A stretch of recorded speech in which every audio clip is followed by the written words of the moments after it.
Hello 10th class बच्चों, आज हम पढ़ेंगे अपनी न्यू बुक लोकतांत्रिक राजनीति। ये हमारी सिविक्स की बुक है बच्चों, और इसका चैप्टर 1 है सत्ता की साझेदारी, अध्याय 1। तो बच्चों स्टार्ट करते हैं चैप्टर 1 सत्ता की साझेदारी। ठीक है, बात करते हैं सत्ता की साझेदारी। इसको समझते हैं सबसे पहले कि सत्ता की साझेदारी जो है वो क्या है। सत्ता की साझेदारी मतलब एक सत्ता मीन्स एक राज्य है, और साझेदारी मीन्स हमने बांट दिया, यानी कि एक बड़ा विस्तृत राज्य, और उसको हम क्या कर रहे हैं, कई अलग अलग लोगों को चलाने के लिए दे देंगे। ठीक है, तो इसे आप सिंपल शब्दों में या भाषा में कह सकते हैं सत्ता की साझेदारी। तो क्लियर हो गया ना बच्चों, सत्ता की साझेदारी। अगर हम भारत की बात करते हैं, या अगर हम भारत की बात करें, तो भारत की जो सरकार है, ठीक है, जो भारत की जो सरकार है, या जो हमारे यहाँ की जो सरकार है, इसे 3 भागों में बांटा गया है। आप जानते हैं ना बच्चों, इसे 3 भागों में बांटा गया है। मुझे पता है कई बच्चे आंसर दे रहे होंगे। ठीक है, तो ये कौन कौन से हैं? पहला हो गया आपका विधायिका, कार्यपालिका और न्यायपालिका। तो ये 3 आपके भाग हो गए, न्यायपालिका, कार्यपालिका और विधायिका। अब जो ये बांटा गया है, ये जो बांटने का कार्य हुआ है, या ये बांटने की जो जरूरत हुई वो क्यों पड़ी, समझ रहे हैं आप इसको? अगर हम सभाओं की बात करें, जो राज्यसभा है, लोकसभा है, तो इस तरह से जो 2 सदन हैं या 2 सभा हैं, इन सब की जरूरत क्यों पड़ी, समझ रहे हैं आप? विधायिका, कार्यपालिका और न्यायपालिका, इनकी जरूरत क्यों पड़ी? ठीक है, ये सब चीजें आप समझ रहे हैं ना, कि 2 जो हमारे सदन है इनकी जरूरत क्यों पड़ी, और विधायिका, कार्यपालिका और न्यायपालिका की जरूरत क्यों पड़ी। अब अपने आप से आप देखें तो आप देखेंगे कि राष्ट्रपति भी होते हैं, प्राइम मिनिस्टर भी होते हैं। तो ये जो अलग अलग ये जो प्राइम मिनिस्टर हैं, प्रेसिडेंट हैं, इन सब की आवश्यकता क्या है, समझ रहे हैं? इन सब की आवश्यकता क्या है?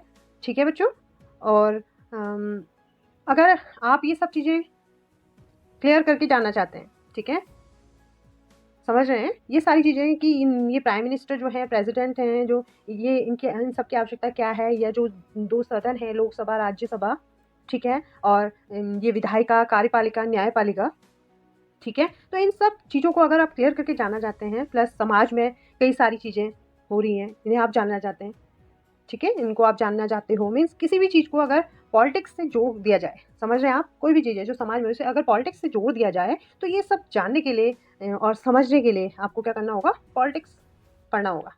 समझ रहे हैं आप?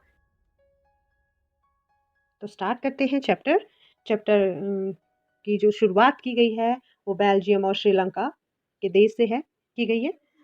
यहाँ पर आप ये समझ लें बच्चों, कि ये दोनों देश, बेल्जियम और श्रीलंका, बेल्जियम और श्रीलंका, ये दोनों देश अलग अलग टाइप के देश हैं। ठीक है, ये यहाँ पर इसलिए समझाया जा रहा है ताकि आप ये समझ पाएँ कि जो हमारा देश है, ये इस पे जो लोकसभा है, राज्यसभा है, अलग अलग क्यों हैं, कार्यपालिका, न्यायपालिका, विधायिका क्यों हैं? कहने का मतलब है कि हम ये समझ पाएँ कि लोकतंत्र में सत्ता के बँटवारे की ज़रूरत क्यों होती है।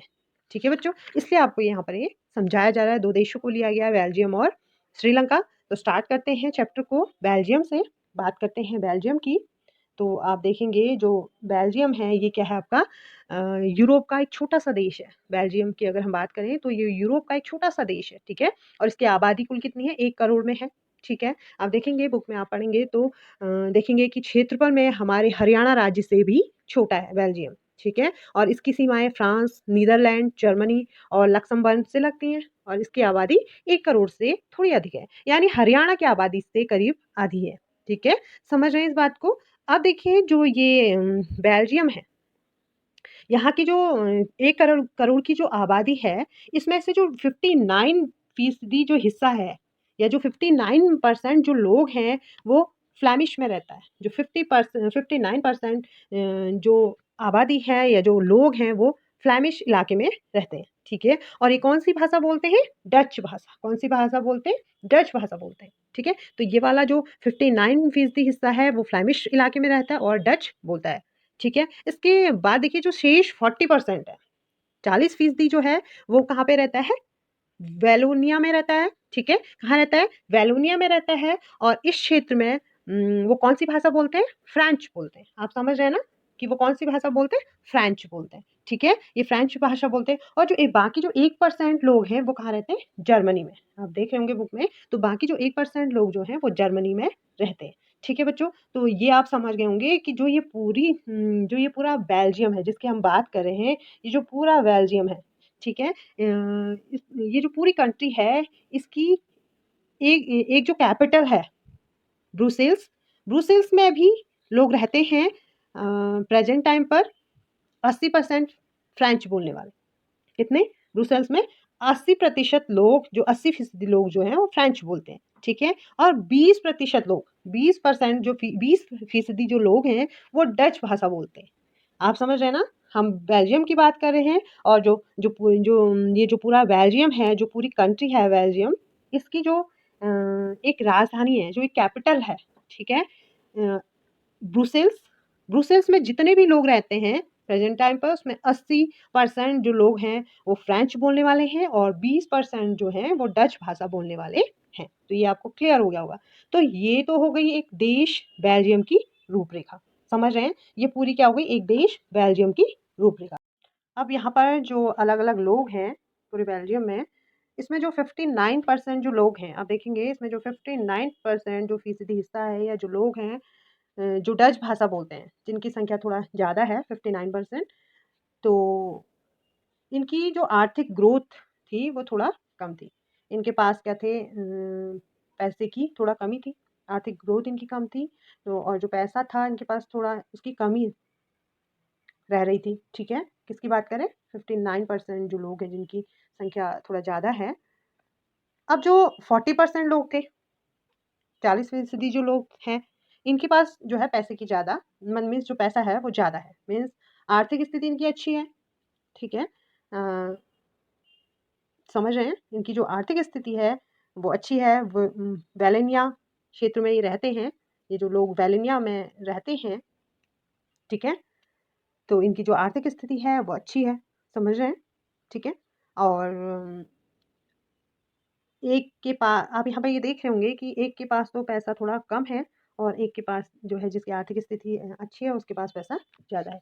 कहने का मतलब है कि एक एक के पास नहीं है और एक के पास ज़्यादा है, ठीक है? अब अगर हम 1950 और 1960 के दशक की बात करें, तो उस समय इन लोगों के यहाँ पर एक प्रॉब्लम खड़ी हो गई। मीन्स इन लोगों ने एक प्रॉब्लम फेस की, एक समस्या इनके सामने आ गई। वो क्या समस्या थी? हुआ क्या कि इन लोगों को शिक्षा मिलने लगी। मीन्स जो ये जिनकी संख्या ज़्यादा थी, इन लोगों को भी क्या होने लगी, उस समय शिक्षा मिलने लगी। तो अब देखिए, जब ये शिक्षित हुए, इनको जब शिक्षा मिलने लगी, तो इनको ये समझ में आने लगा कि हमारे पास तो कुछ भी नहीं है। किसके कंपैरिज़न में? जो 40% जो लोग थे उनके कंपैरिज़न में अगर देखा जाए, तो जो 59% जो लोग थे, इनको क्योंकि शिक्षा मिलने लगी थी, और शिक्षा मिलने के बाद इनकी समझ में ये सब आने लग गया कि हमारे पास कुछ नहीं है, सारा कुछ तो इनके पास है। मीन्स किनके पास? जो 40% लोग हैं, उन जिनकी संख्या कम है, उन्हीं के पास सारी सुख-सुविधाएँ हैं। तो इन लोगों को ये बात समझ में आने लगी। तो उन इससे क्या हुआ, इनके बीच में तनाव की स्थिति आ गई, क्योंकि इनके पास तो कुछ भी नहीं है और इनके पास सारी सुख-सुविधाएँ हैं, सब कुछ इन्हें मिल रहा है। तो इससे क्या हुआ, इन दोनों के बीच में क्या हुआ, मनमुटाव होने लगा, झगड़े होने लगे, तनाव की स्थिति आ गई, और आपस में झगड़े की स्थिति आ गई, युद्ध की स्थिति बन गई, ठीक है?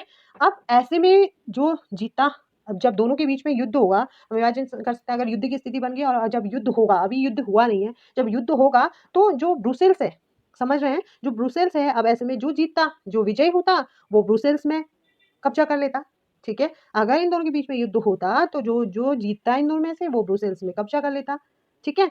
ये यहाँ की तनाव वाली स्थिति है, समझ रहे हैं? कि दोनों के बीच में मनमुटाव हो गया, और जो जीतेगा वो ब्रुसेल्स में कब्जा कर लेगा, अंडरस्टूड है? अभी युद्ध नहीं हुआ है, बस आप इसको समझेंगे कि यहाँ वहाँ पर इस तरीके की स्थिति हुई थी। तो अभी तक हम डिस्कस कर चुके हैं बेल्जियम को, इसके नेक्स्ट वीडियो में हम डिस्कस करेंगे श्रीलंका को। तो आज के लिए इतना ही बच्चों, इसको आप समझेंगे, ठीक है? और नीचे एक मैप सा भी आपको दिखाई दे रहा है, इसमें आप देखेंगे क्लियरली ब्रुसेल्स जो राजधानी क्षेत्र है, आप देखेंगे, और फ्रेंच भाषी क्षेत्र आपको दिख रहा है, फ्लैमिश डच भाषी एंड जर्मन भाषी। तो आप देखेंगे इन क्षेत्र को, आप इस मैप से क्लियरली देख सकते हैं बेल्जियम समुदाय और क्षेत्र, ठीक है? तो आज के लिए इतना ही। Thank you so much. Have a nice time.